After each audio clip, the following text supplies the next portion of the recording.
योगेंद्र आप देख रहे हैं खास खबर में हम बात करेंगे हरियाणा और जम्मू कश्मीर के जनता के फैसले की।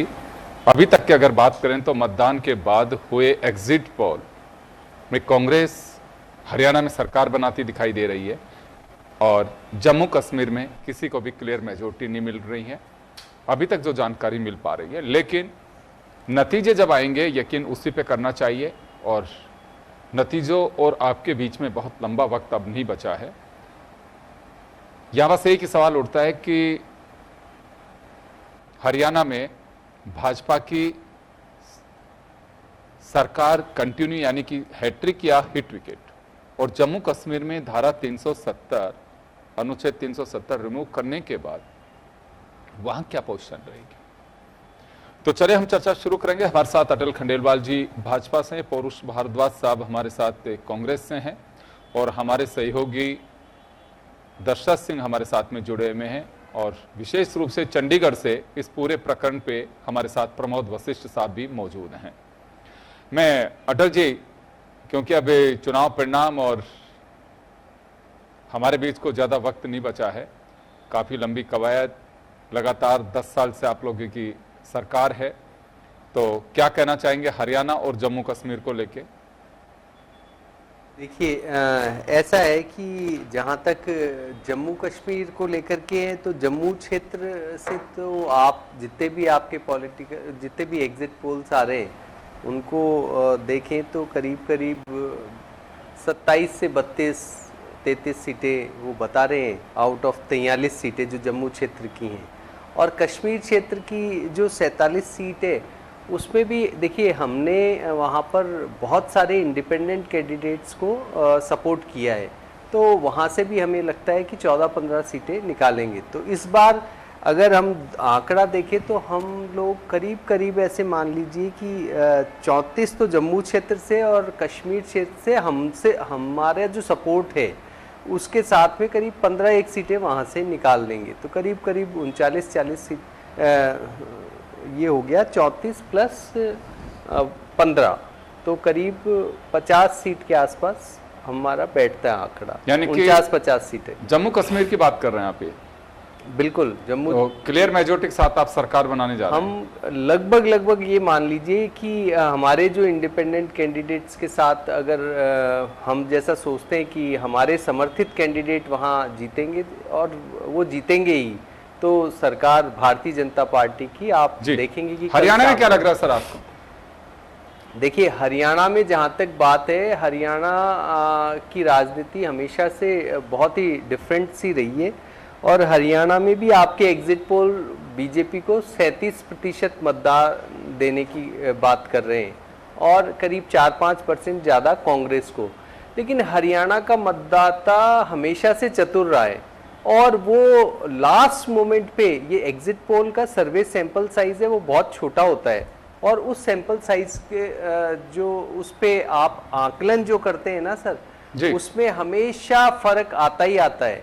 तो आप देखिएगा कि ये जो 37% है ये कहीं पर हमारा जो अपना सर्वे है वो ये है कि 41-42% हम लोगों को वो मतदान हुआ है। तो यदि 41-42% का हमारा मतदान हो जाता है तो हमें करीब 42 सीटें मिल रही हैं हरियाणा में। चलिए पौरुष जी, आपका क्या मानना है? ये बीजेपी का दावा है कि हैट्रिक भी करेंगे और जम्मू कश्मीर में सरकार भी बनाएंगे हम।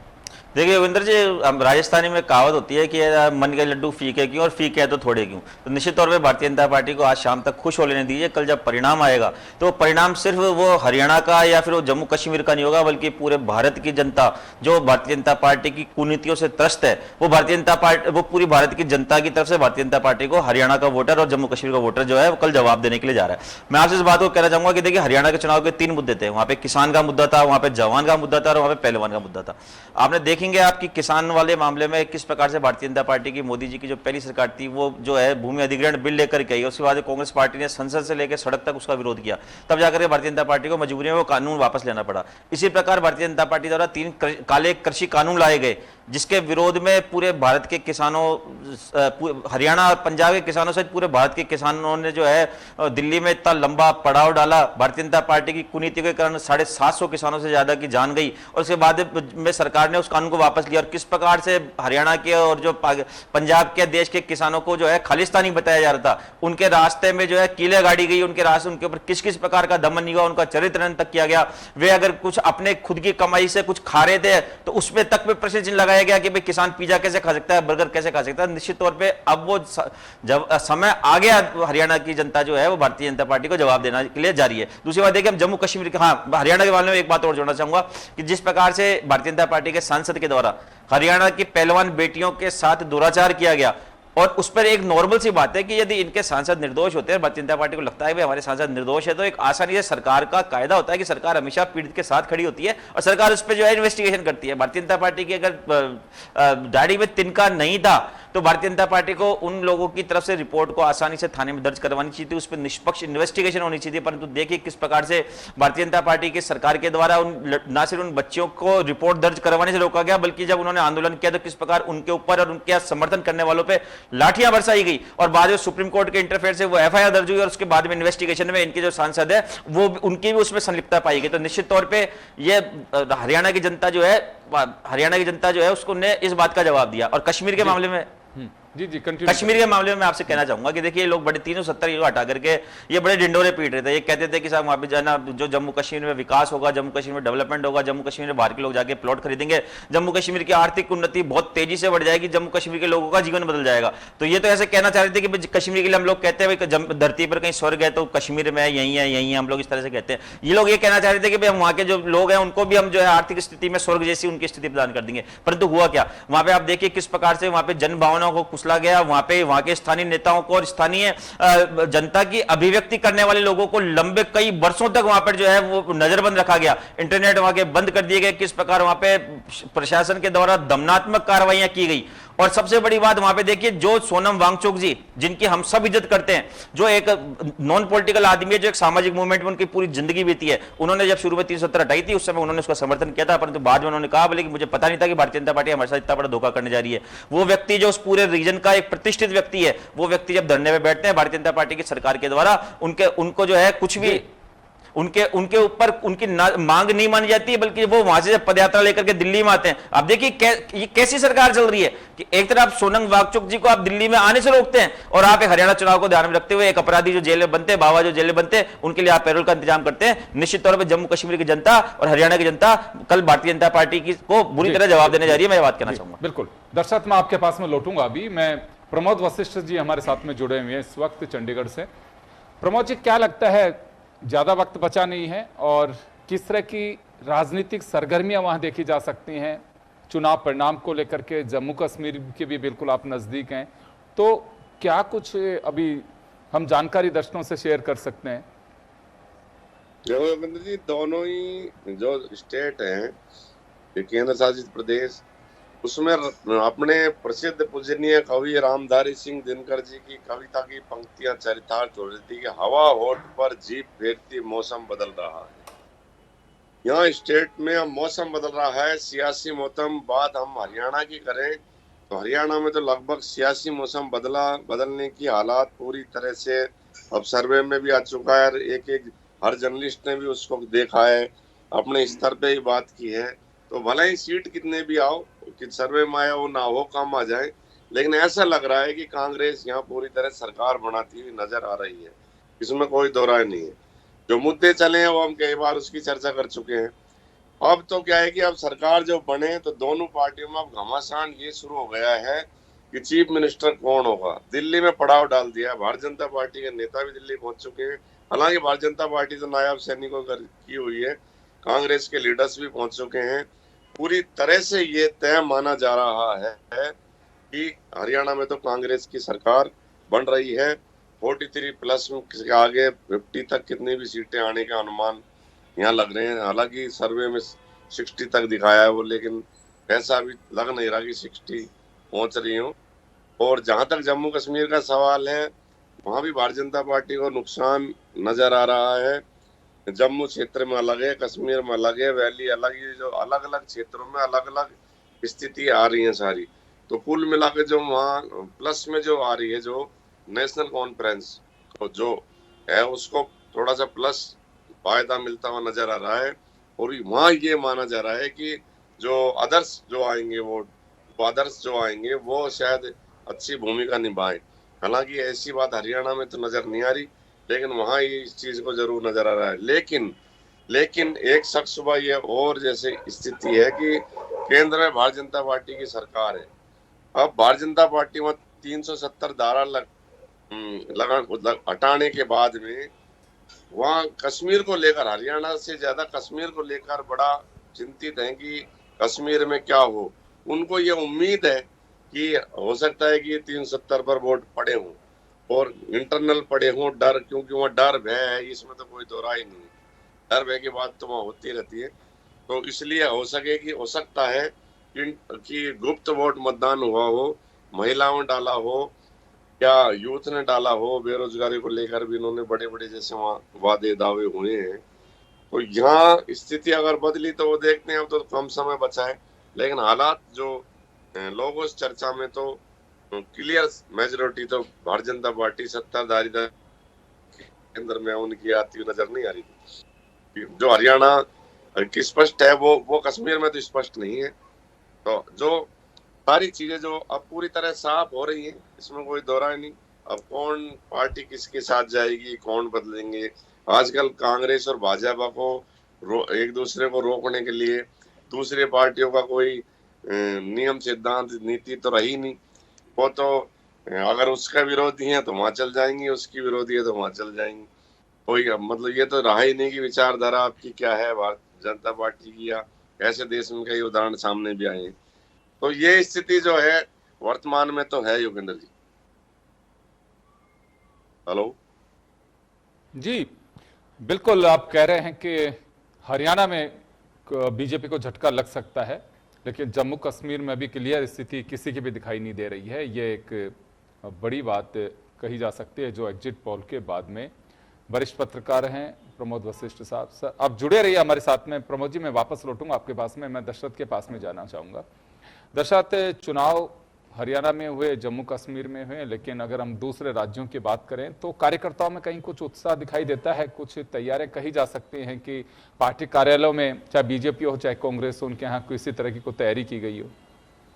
देखिए, निश्चित तौर पे हरियाणा और जेएंडके का कल चुनाव परिणाम आ रहा है, तो खास तौर पे हरियाणा को लेकर अगर बात करें तो कांग्रेस पूरी तरह आश्वस्त नजर आ रही है। और कांग्रेस खेमे से भी अगर बात करें तो कांग्रेस की तरफ से भी लगातार ये कहा जा रहा है कि हरियाणा के अंदर पार्टी बेहतर प्रदर्शन करेगी, और बेहतरी नहीं, यहाँ पर कह सकते हैं हरियाणा के अंदर सरकार बनेगी।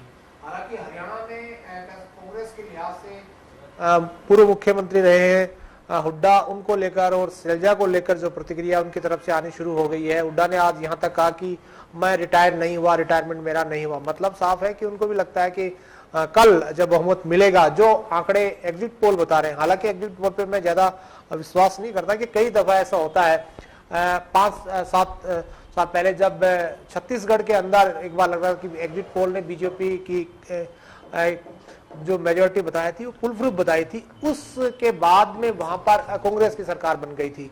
तो ऐसे में कह सकते हैं ये जो रुझान है, या कह सकते हैं कि एग्जिट पोल है जो कुछ लोगों पर किए गए हैं, उनसे उनके ओपिनियन पूछी गई है, उनकी राय जानी गई है।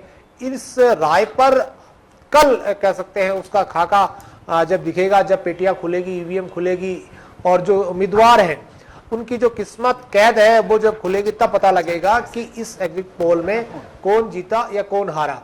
लेकिन जहां तक जम्मू कश्मीर की अगर बात करें तो जेएंडके के अंदर त्रिशंकु भी बन सकती है कि वहां पर क्षेत्रीय दलों की बड़ी भूमिका रहेगी। अब तक की जो रिपोर्ट्स आ रही हैं वहां पर क्षेत्रीय दलों की बड़ी भूमिका रह सकती है। खासतौर पे अगर कांग्रेस ने अगर बात करें तो कांग्रेस ने नेशनल कॉन्फ्रेंस के साथ में वहां पर चुनाव लड़ा, पीडीपी अलग लड़ रही है, और जैसा कि बीजेपी के प्रवक्ता ने कहा कि निश्चित तौर पर वहां कई निर्दलीय जीत सकते हैं। इस तरह की संभावनाएं जो है वो वहां पर व्यक्त की गई। अगर वो जीत कर आते हैं तो किस पार्टी के साथ जाएंगे, क्या पीडीपी वापस बीजेपी के साथ जाएगी, कांग्रेस के साथ जाएगी, या फिर इसी तरह का कुछ वहां पर खेल है या गेम है वो देखने को मिलेगा।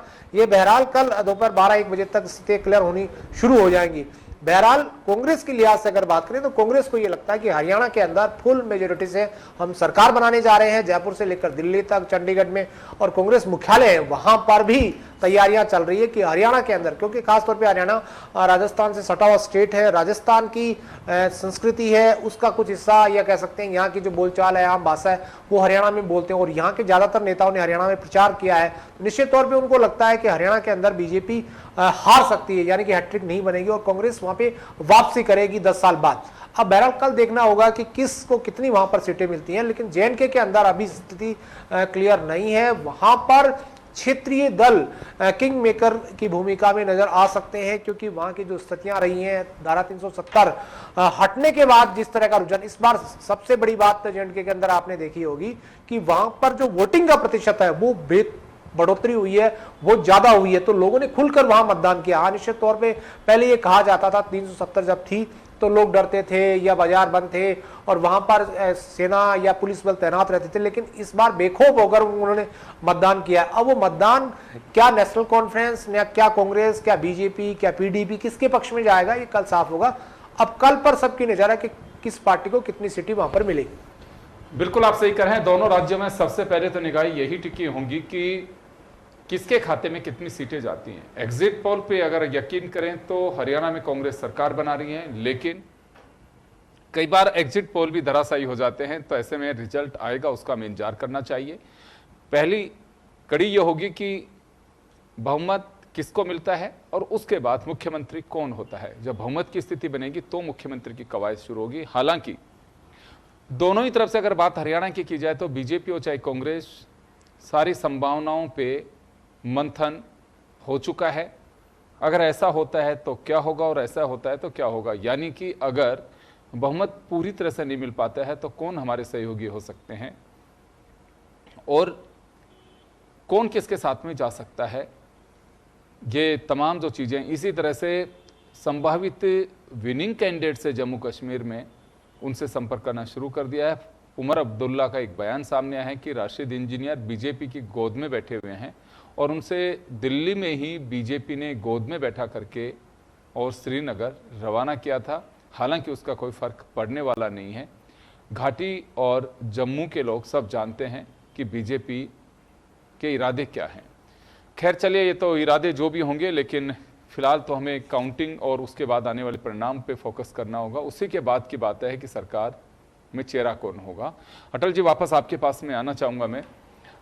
हरियाणा में क्लियर है कि नायब सैनी, अगर बीजेपी को मेजोरिटी मिलती है तो नायब सिंह सैनी ही मुख्यमंत्री होंगे, क्योंकि कई बार कहा जा चुका है। लेकिन यह भी चर्चा सामने आ रही है कि वहाँ एंटी इनकम्बेंसी का बड़ा नुकसान बीजेपी को उठाना पड़ रहा है। देखिए, ऐसा नहीं है। एंटी इनकम्बेंसी के साथ साथ जिस तरीके का जो प्रचार किया गया है, आप ये देखिए, कांग्रेस की जैसे आदत है किसानों को कब से सुनते आ रहे हैं, गरीब किसान। मैं तो सोच रहा हूँ बचपन से ही न करेंगे और न करने देंगे, बस ये इन्होंने ठान रखी है। और ये जब जब किसानों का कोई फायदे के लिए या किसानों के वाकई में जीवन के बदलाव का विषय आता है तो ये कुछ एकदम विचारधारा के विपरीत चले जाते हैं और वो काम शुरू कर देते हैं उनके साथ साथ। अब ये कह रहे थे कि साहब पंजाब से और यहाँ से किसान आए और इन्होंने रोक दिया। अरे किसान आओ, लेकिन लाल किले पे आप चढ़ोगे क्या? लाल किले पर आप पुलिस को मारोगे क्या? लोगों को मारोगे क्या? आप जो भी हो अपनी बात को शांति से रखो। अगर आपको हमारी कोई बात नहीं पसंद आ रही, कोई नीति नहीं पसंद आ रही, तो शांति के साथ उसका विरोध दर्ज कराओ। मैं एक बात जानना चाहूंगा, पूरे हरियाणा इलेक्शन के अंदर एक बात रही है, रॉबर्ट वाड्रा और उनसे जुड़ी संपत्ति और इनकी चर्चा की।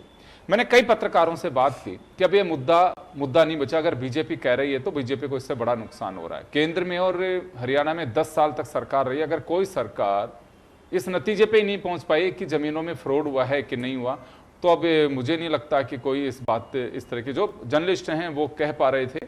अभी प्रमोद वशिष्ठ साहब हमारे साथ जुड़े हुए हरियाणा से, वो भी बताएंगे। हमने 2 दिन पहले जब इस पर डिबेट की थी तो ये बात कही गई थी कि 10 साल से केंद्र और राज्य में सरकार है, ऐसे में रॉबर्ट वाड्रा के मुद्दे का कोई असर नहीं पड़ा, उससे नुकसान नहीं हुआ बीजेपी को, क्योंकि लोगों ने एक तरह से मखौल उड़ाया कि 10 साल से अगर किसी नतीजे पर नहीं पहुंचे तो चुनाव में ही क्यों याद आता है ये मुद्दा। अटल जी, बेसिकली देखिए, जहाँ तक रॉबर्ट वाड्रा का मुद्दा है तो आपको पता है कि बहुत सारे जमीनों के लेन देन और ये सब हुए ही हैं, लेकिन तो सरकार नतीजे पे क्यों नहीं पहुंची? ये किसी पे? बेसिकली सरकार का मुद्दा नहीं, सरकार ने तो अपनी भागीदारी निभा करके और बता दिया, एजेंसियों ने उस सारे की सारी समीक्षा कर रही है, लेकिन कई मुद्दे ऐसे होते हैं जिसके परिप्रेक्ष्य में वो जांच चल रही होती है। एजेंसियां कब जांच करेगी, कब रिपोर्ट देगी, किसको देगी, किस तरीके से देगी, ये एजेंसियों का काम होता है। सरकार केवल उस पर नजरें रखती है कि उसमें कोई छेड़छाड़ नहीं हो और जांच चले और एजेंसी जल्दी से जल्दी अपनी समीक्षा तक पहुंच के और जांच रिपोर्ट को आगे देवें।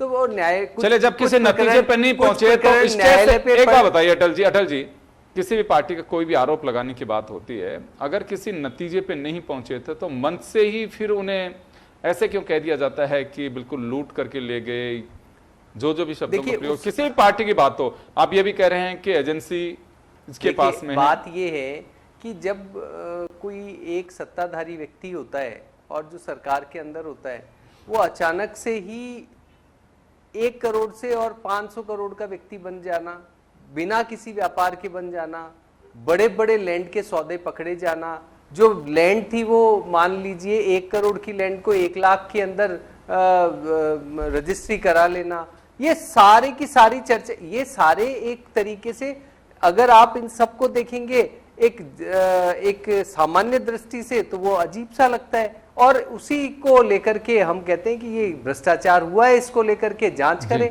और वही जांच आगे चल रही है। लेकिन मान लो न्यायालय में चल रही है और बड़े बड़े इनके वकील खड़े, तो निश्चित रूप से न्यायालय में भी जो व्यक्ति हैं वो ये प्रूव करेंगे, और जो न्याय करने का काम है वो न्यायालयों का है कि वो करे। हमने तो हमारी बात रख दी और उनके खिलाफ जो भी मामले हैं वो बनाए हैं और एजेंसियों ने जांच करके तथ्य भी रखे हैं। अब वेट तो केवल न्यायालय का है कि वो कब उन पर अपराध साबित करते, कब क्या करते। उन्होंने फाइल थोड़ी बंद कर दी उनकी, न्यायालय ने ये थोड़ी कहा कि साहब आप निर्दोष हो और आपने जो आपका जो ग्राफ है तेजी से बढ़ा वो ठीक है, या आपने जो जमीनों के सौदे किए वो ठीक है। तो जब अदालत में गए, आपको लग रहा है कि अदालत में चले गए, तो फिर अदालत के फैसले का इंतजार करना चाहिए। पहले ही किसी को चोर और साहूकार कैसे कहा जा सकता है? तो अदालत के फैसले का इंतजार है, चुनाव में नहीं हो सकता, लेकिन इंतजार ज्यादा समय तक नहीं। हम तो हर वक्त, हमारी नजर में जब तक न्यायालय उनको बाइज्जत बरी नहीं कर देती हमारी नजर में, तो वो भ्रष्टाचार है और रहेगा। जी चलिए पौरुष जी, आपके पास में आना चाहूंगा। बड़ा कॉन्फिडेंस है अटल जी को सरकार बनाने का। देखिए अटल जी को कॉन्फिडेंस है, अटल जी को कॉन्फिडेंस झूठा कॉन्फिडेंस है। राजनीति भी लोग झूठ बोल करके करते हैं और टीवी चैनलों पे बैठ के बात करें, चाहे संसद में बैठ के बात करें, विधानसभा में बैठ के बात करें, ऐसे झूठ और झूठ और झूठ बोलते हैं। देखिए मैं आपका ध्यान देना चाहूंगा, अभी अटल जी बहुत बड़ी बड़ी बातें कर रहे थे। ये बोल रहे थे, बोले कि साहब जब तक न्यायालय हम उनको बरी नहीं करेगी किसी को भी, हम उसको आरोपी मानेंगे। जबकि भारत की न्याय व्यवस्था, भारत की संवैधानिक व्यवस्था यह है कि जब तक कोई व्यक्ति न्यायालय में दोषी नहीं पाया जाता, जब तक हम लोग उसको निर्दोष मानेंगे। तो क्या आप संविधान को बदलने की जो बात कर रहे थे 400 पार की, जबकि 400 पार हमारी सीट आ जाएगी तो हम बदल देंगे, तो क्या आप ये ऐसी चीजें संविधान में से क्लोज करवाना चाहते हैं कि भाई किसी भी खिलाफ एफआईआर दर्ज करा दो? किसी के खिलाफ कहा इन्होंने 400 से ज्यादा सीट आ जाएंगे तो संविधान बदल नहीं ये जिस प्रकार नहीं, बिल्कुल आपकी सुनिए, हाँ आपकी उप मुख्यमंत्री दिया कुमारी जी का बयान था, आपके मंत्री बेगवाल जी का बयान था, अनेकों ऐसे जो आपके नेता थे, उन्होंने कहा कि 400 पार बदलने, 400 पार आने पर संविधान बदल दिए। देखिए दूसरी बात, देखिए अरे अटल जी सुनो, अभी अटल जी सुनो, दूसरी बात देखिए, अभी आपने इनसे पूछा कि न्यायालय में पैरवी क्यों नहीं करी। मैं योगेंद्र जी आपका ध्यान दिलाना चाहूंगा कि जब हमारी यूपीए 2 की सरकार थी उस समय ये लोग हमारे ऊपर बढ़ चढ़ के कोल स्कैम का आरोप लगाते थे। ये लोग हमारे ऊपर जो है 2G स्कैम का इन्होंने हमारे ऊपर आरोप लगाया, और ऐसा आरोप लगाया कि इन्होंने एक देश में पूरा एक ऐसा गंदा वातावरण निर्मित कर दिया कि भाई जैसे हमारे नेता है बहुत बड़े चोर हो गए। हमने खुद ने आगे बढ़ के हमारे नेताओं के खिलाफ कार्रवाई की थी। उसके बाद में जब इनकी सरकार बनी, उसके बाद में जब न्यायालय का फैसला आया, उसके बाद में हमारे नेताओं को न्यायालय ने बरी किया।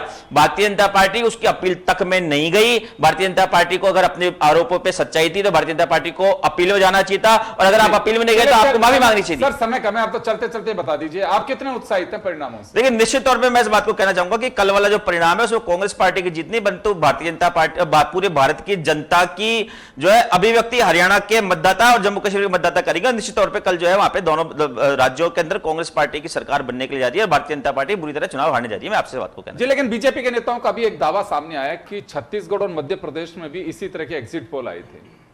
देखिए, मैं इस बात को कहना चाहूंगा कि योगेंद्र जी, एक बात होती है कि भाई हम देख का एक चावल से हम लोग अंदाजा लगा लेते हैं। मैं इस बात को कहना चाहूंगा कि देखिए, सीएम की सभाओं के अंदर क्या स्थिति, कुर्सियां खाली पड़ी थी, भारतीय जनता पार्टी के बड़े नेता आते थे, उनकी सभाओं के हमने आपके टीवी चैनलों पे तस्वीरें देखी कि अधिकतर कुर्सियां खाली पड़ी होती थी। कई जगह भारतीय जनता पार्टी के लोगों का वहां पे विरोध होता था। और सबसे बड़ी बात, मैंने जैसा कि आपसे कहा कि किसान, जवान और पहलवान, ये वहां की मूल आत्मा है। वहां के लोग जो है वो तीन उसमें हैं, और वहां इन तीनों के साथ भारतीय जनता पार्टी ने जिस प्रकार से वहां पे अत्याचार किया, तीनों प्रोफेशन। चलिए मैं माफी चाहूंगा, मैं रोकना चाहूंगा, दर्शक आप तक नहीं पहुंच पाऊंगा, समय का अभाव है, रोकना चाहेंगे। खैर चलिए, ये हरियाणा और जम्मू कश्मीर की जनता के फैसले की बात हम कर रहे थे, उनका जो भी फैसला होगा।